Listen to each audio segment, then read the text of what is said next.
સરસ લાગીશ. ઓલે રસ. ઓલી ભૂંગળી જ ના દીધી મને. હાલ છે હવે હાલો. અસલ મીઠો મધ જેવો છે કા?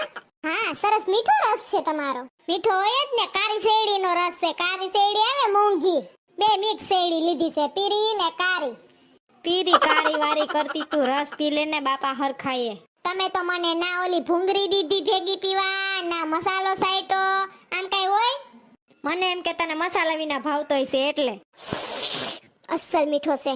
હજી તો જલપાબેન ને ખબર નથી પડી. ખબર પડશે ને એટલે પરબા રી પૂછશે અહીંયા રસ પીવા મફતનો. એમાં શું હોય? પાડોશી થાય તો એક ગ્લાસ દઈ દેવાય મફતમાં, બીજું શું હોય? ના રે ના, ઈ તો તમાર ભાઈઓને હારા વ્યવહાર હોય ને એટલે. અમાર બાયુને તો હમણાં વાંધા વસકા હાલે છે.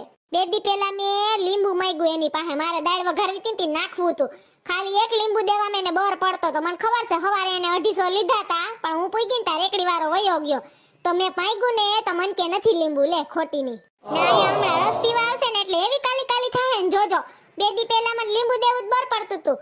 અસલ ખોટી ની છે, જાયલમ ખોટી છે. હા પણ હવે હા તો લે મારી માં. એક ધારી જાયમી પણ હાવ. એમને એમાં આવ્યું તઈનું કા કોઈ રસ પીવા ના આવે હે? આ જગ્યા બુંધિયારી ની છે. હાલો ને બીજા સિસોડો ઊભો રાખો ને. જયગા કાઈ બુંધિયારી નથી, તું બુંધિયારી છો.